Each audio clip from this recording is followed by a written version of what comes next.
आपने कभी जेंगा खेला है? अगर खेला है तो शायद आपको मालूम होगा कि बिल्डिंग की नींव अगर कमजोर होगी तो कभी ना कभी ये ऊंची वाली इमारत गिरेगी गिरेगी तो जरूर। कुछ ऐसा ही हुआ रिसेंटली जब एक अमेरिकन कंपनी हिंडनबर्ग रिसर्च ने अदानी एंटरप्राइजेस के बारे में कुछ ऐसी ही चेतावनी दी कि कंपनी की जो नींव है ना थोड़ी कमजोर है, कर्ज में कंपनी डूबी हुई है, स्टॉक मार्केट मैनिपुलेशन कर रही है और उसका स्टॉक 80% से भी ज्यादा गिर सकता है। इसके बाद हिंडनबर्ग रिसर्च और अडानी एंटरप्राइजेस में पिछले एक हफ्ते में काफी तू मैं हो चुकी है और यह सिलसिला अभी भी जारी है। अडानी एंटरप्राइजेस के स्टॉक्स बुरी तरीके से पिट चुके हैं। आज मंडे को 4 Adani stocks lower circuit breaker भी हिट कर चुके हैं, दूसरे भी स्टॉक्स उसी के आसपास ही हैं। अडानी गैस की तो गैस ही निकल गई है, 40% तक ऑलरेडी डाउन हो चुकी है। हिंडनबर्ग का मानना है कि 40% अभी और भी बाकी है नीचे जाना। उधर अडानी ने आग बबूला होकर इसे देश के खिलाफ एक साजिश बताया है और कहा है कि उनसे कोई भी गलती नहीं हुई है, सारे मामले ऑलरेडी कोर्ट में गलत साबित हो चुके हैं। उसके जवाब में हिंडनबर्ग ने कहा है कि वो अपने रिपोर्ट पर एकदम डटे हुए हैं, हर पॉइंट पर डटे हुए हैं और फ्रॉड ही होता है, चाहे वो फ्रॉड दुनिया का सबसे अमीर इंसान ही क्यों ना करे। देशभक्त के इस एपिसोड को बनाते बनाते थोड़ा वक्त लग गया। 3 वजह हैं इसके बारे में। आरोप काफी संगीन है। अगर ये आरोप सच निकलते हैं तो अदानी छोड़ो हमारे स्टॉक मार्केट को जोर का और लंबे अरसे तक धक्का लगेगा। दूसरा कारण, हम वन साइडेड नैरेटिव नहीं कैरी करना चाहते थे कि हिंडनबर्ग ने क्या कहा। थोड़ा इंतजार हमने इसलिए किया कि ये तो देख लें कि अदानी ने अपने रिप्लाई में क्या कहा है और हिंडनबर्ग जो है उसकी असलियत क्या है, ये तो जरा परख लें। और तीसरा जो कारण है ये पर्सनल है। अदानी के बारे में कोई भी एपिसोड बनाते समय हमें भी 2 बार सोचना पड़ता है, उसकी पहुंच पता नहीं कहां तक है। हमने कुछ अरसे पहले एक अदानी पर एपिसोड बनाया था कि अदानी एंटरप्रेन्योर है या ओलिगार्क है। अचानक एक दिन YouTube पर इस वीडियो को स्ट्राइक किया गया, इसको डीमोनेटाइज किया गया और हमें बताया गया कि इस वीडियो में गाली गलौच है। अब हम देशभक्त पर किसी के खिलाफ गाली गलौच तो करते नहीं हैं, और वो भी अदानी पर गाली। यार मॉर्निंग इवनिंग आफ्टरनून वॉक क्या बंद करवाना है या अपने आप को जेल में पाना है?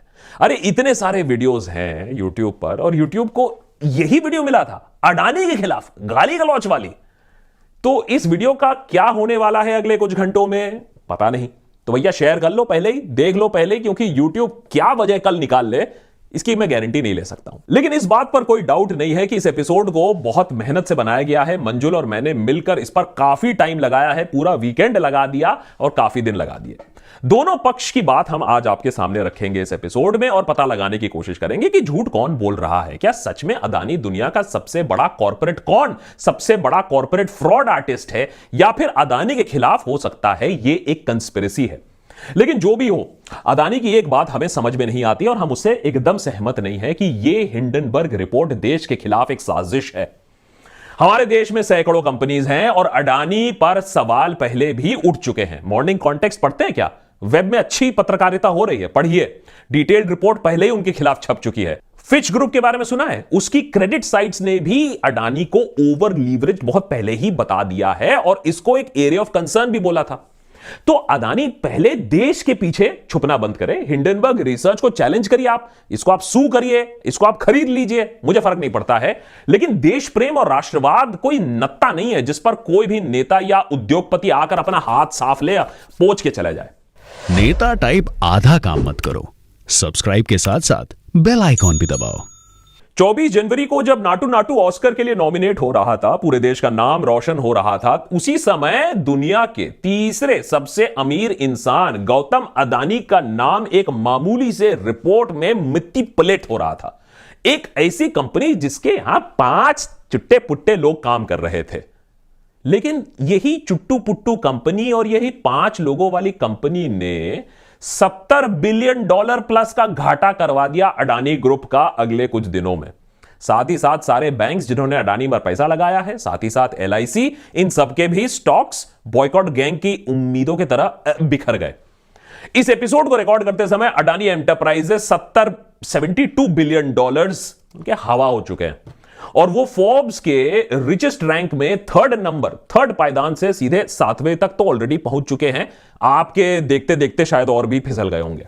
इस सब फसाद के पीछे short seller research company Hindenburg research, और इससे भारत देश पर नहीं तो लेकिन अडानी पर जरूर निशाना किया, उस पर जरूर अटैक किया।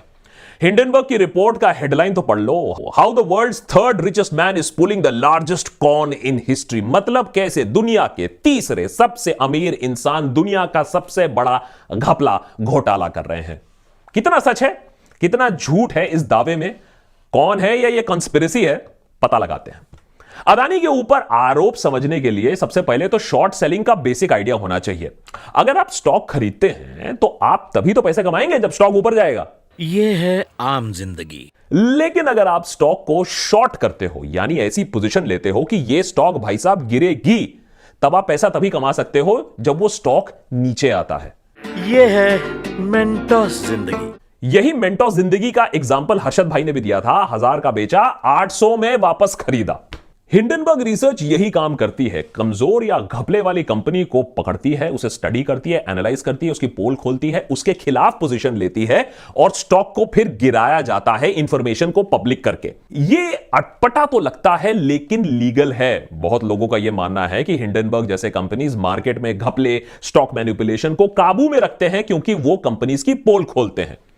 वैसे ये काम तो मार्केट रेगुलेटर का है, लेकिन जब मियां बीबी राजी तो मार्केट रेगुलेटर क्या कर सकता है? समझ रहे हो? समझ रहे हो आप?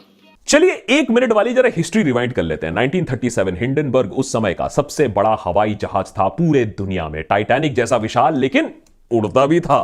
दुनिया भर में सनसनी मच गई इस चमत्कार को देख के, और इससे हवाई यात्रा का भविष्य भी बताया गया।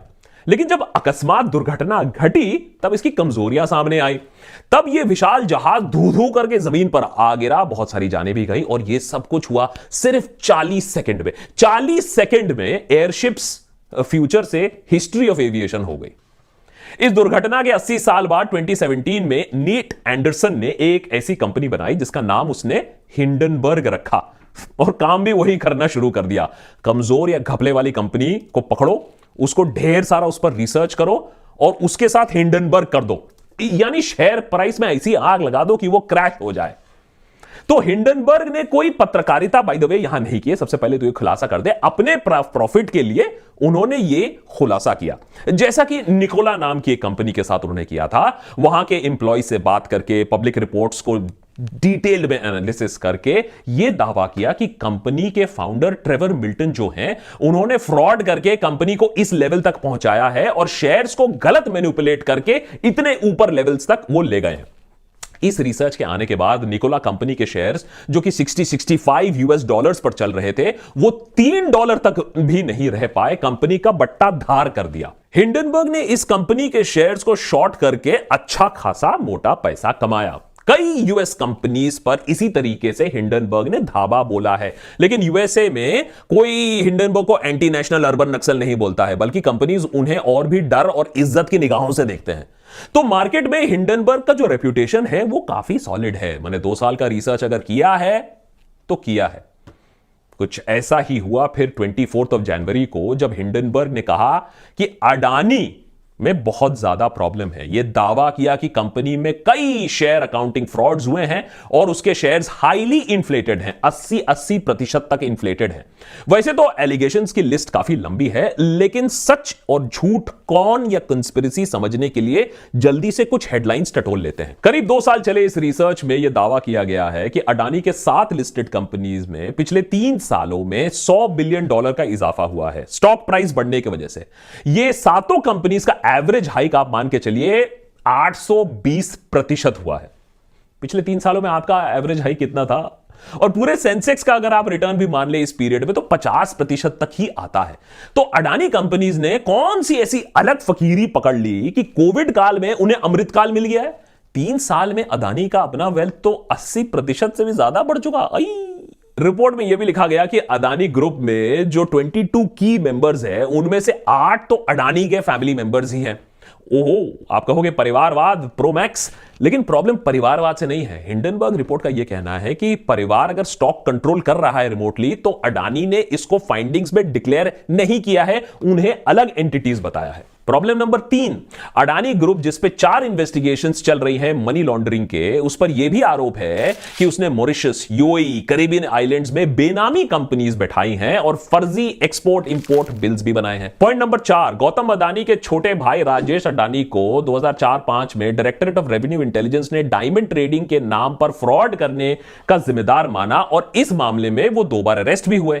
इस महान अचीवमेंट के कारण उन्हें अडानी ग्रुप का एमडी भी बनाया गया। पॉइंट नंबर 5, हिंडनबर्ग ने मॉरिशस में करीबन 40 ऐसी कंपनीज को आइडेंटिफाई किया जो गौतम अडानी के बड़े भाई विनोद अडानी के कंट्रोल में हैं, जिसके पास ना पक्के कागज हैं, ना कोई बिजनेस सेटअप है या सोर्स ऑफ मनी का डिटेल है, लेकिन ये कई बिलियन डॉलर इन्वेस्ट कर किए जा रहे हैं अडानी ग्रुप ऑफ कंपनीज में। ये इन्वेस्टमेंट पॉलिसीज का वायलेशन है, हिंडनबर्ग का यह मानना है। अडानीज का यह कहना है कि ये कंपनीज इंडिपेंडेंट है, उनके कंट्रोल से बाहर है। तो हिंडनबर्ग कह रही है कि भैया तुम्हारा ही भाई है, जाके पूछ लो कि उसकी कंपनी में इतना पैसा क्यों डाल रहे हो, ये पैसा कहां से आ रहा है। यह बात का खुलासा नहीं हुआ है। पॉइंट नंबर 6, 2007 से सेबी की रिपोर्ट के अनुसार अडानी पर चार्जेस लगाए गए थे कि उसने मार्केट स्कैमस्टर केतन पारिक की मदद से अडानी के स्टॉक्स की वैल्यूएशन बढ़ाई थी। अडानी का कहना है कि ये सारे मैटर्स कोर्ट में ऑलरेडी सुलझ चुके हैं। पॉइंट नंबर 7, अडानी की 7 कंपनीज के करीबन 600 सब्सिडरीज हैं और इतनी बड़ी कंपनी को शाद अंधेरिया नामक एक इंडिपेंडेंट ऑडिट कंपनी ऑडिट करती है। ये कितनी छोटी कंपनी है इसका अंदाजा आप इस बात से लगा सकते हैं कि इसकी अपनी खुद की कोई क्लियर वेबसाइट भी नहीं है और सिर्फ 4 पार्टनर्स और 11 एम्प्लॉइज हैं। मतलब अकाउंटिंग फ्रॉड को जो रोकती है, जो कंट्रोल करती है, जो चेक करती है, उसकी खुद ही प्रॉपर डिटेल्स नहीं है। अडानी का कहना है कि ये सारे क्वालिफाइड लोग हैं, इवन अगर यंग है लेकिन क्वालिफाइड हैं और यही कंपनी को ऑडिट करते हैं, साथ ही साथ दूसरे कंपनीज को और भी बड़ी कंपनीज ऑडिट करती है। पॉइंट नंबर 8, इन छोटी बातों के अलावा रिपोर्ट में यह भी एलिगेशन है कि अडानी ने भारी भरकम कर्जा उठा के रखा है और यह कि अडानी ने अपने शेयर्स के बदले में और भी मार्केट से लोन उठा के रखा है। मतलब सिंपल भाषा में, लोन लेकर कंपनी बनाई, लोन लेकर शेयर दाम को बढ़ाया गया और फिर उन बढ़े रेट्स पर फिर से लोन लिया गया। इसको कहते हैं डेट फ्यूल्ड ग्रोथ। और होता यह है कि कर्जा कंपनी का इतना ज्यादा होता है कि एसेट से दुगना हो जाता है, बाद में जाकर यह प्रॉब्लम क्रिएट कर सकता है। अडानी के प्रेजेंट लोन अभी 2 लाख करोड़ बताया जाता है, जिसमें 80,000 करोड़ सिर्फ इंडियन बैंक से लिए गए हैं। यही कारण है कि अडानी का नुकसान इन बैंक्स का नुकसान भी बन सकता है अगर यह लोन चुट्टा नहीं होता है। अडानी के स्टॉक्स के साथ साथ ये बैंक्स के स्टॉक्स इसी वजह से गिरे हैं। अडानी का कहना है कि उनके बिजनेस पैसा जनरेट करती हैं और अब उन्होंने अपना डेट बर्डन भी कम करना शुरू कर दिया है। लेकिन मेन जो डिस्टर्बिंग पॉइंट है, जो एलिगेशन है, वो स्टॉक प्राइस मैनिपुलेशन का आरोप है। स्टॉक प्राइस डिमांड और सप्लाई का मैच फॉलो करती है। सिंपल मैथ्स में अगर बोलें कि स्टॉक का डिमांड अगर ज्यादा होता है सप्लाई से, तो भाई शेयर प्राइस बढ़ेगा, और अगर डिमांड कम होता है सप्लाई से, माने सप्लाई ज्यादा है, तो दाम कम हो जाएंगे। लेकिन अगर सप्लाई अपनी मुट्ठी में कर लो तो अडानी के शेयर्स का जो फ्लोट है, माने जो फ्री मार्केट में अवेलेबल शेयर्स है, वो बहुत कम है। क्यों?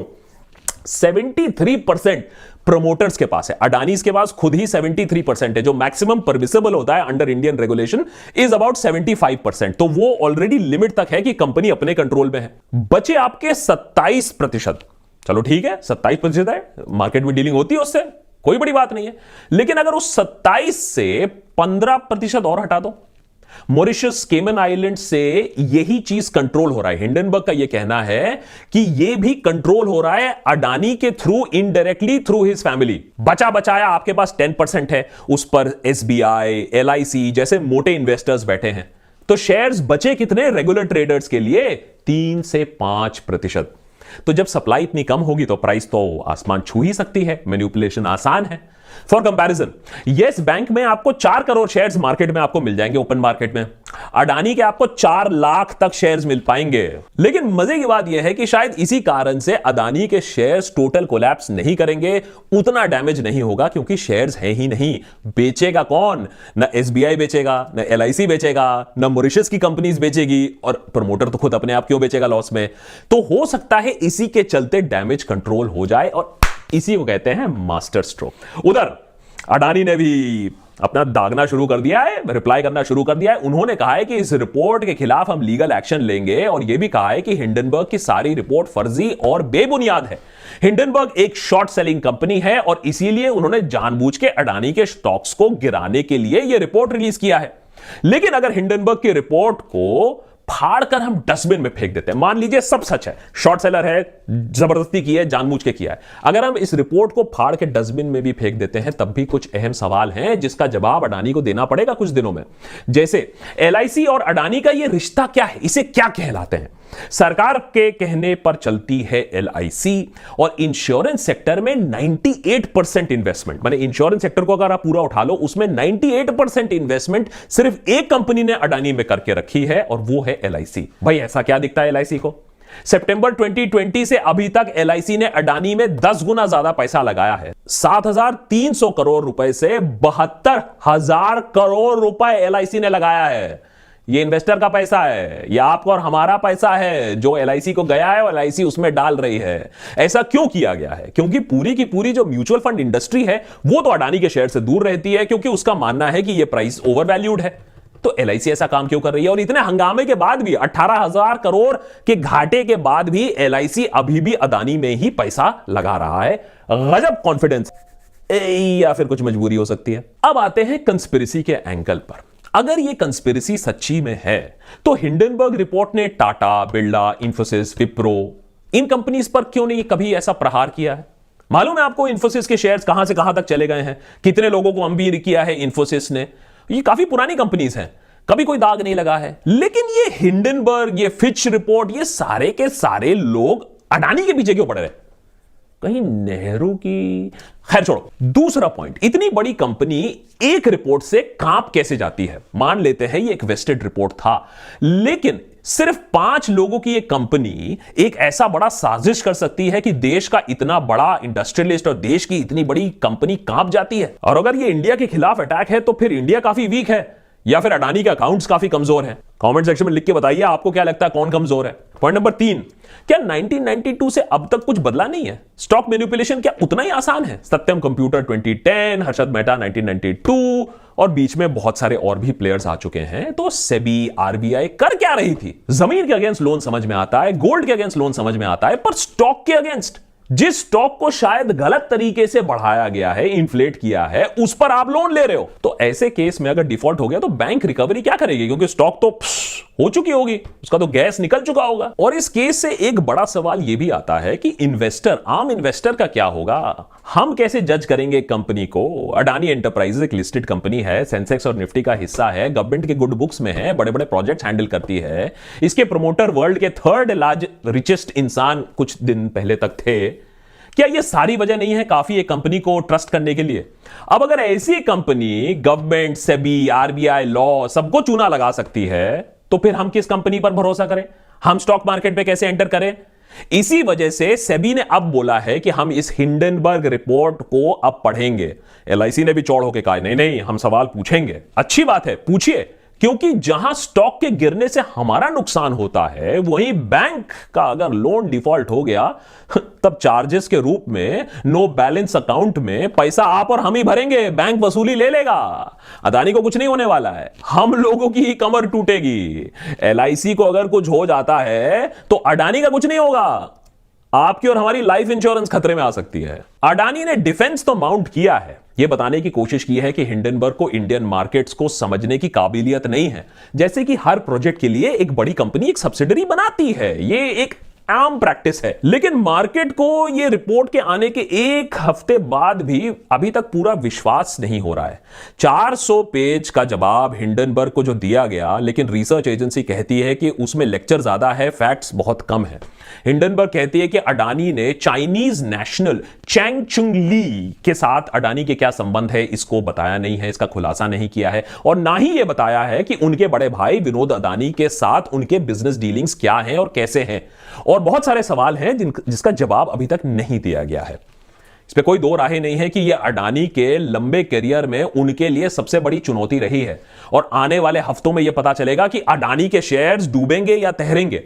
लेकिन देशभक्त पर तो हम यही चाहेंगे कि अडानी कोर्स करेक्शन करे, जो गलतियां हुई हैं उसे माने और कंपनी को और भी ट्रांसपेरेंट और मजबूत बनाने की कोशिश करे।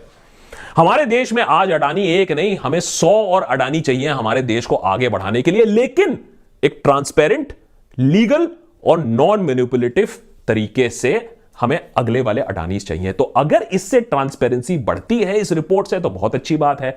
अगर यह रिपोर्ट एकदम फ्रॉड है, तो आपको कॉल आउट करना पड़ेगा, लीगल एक्शन लेना पड़ेगा और पूरे दुनिया को दिखाना पड़ेगा कि यह एक कंस्पिरेसी थी।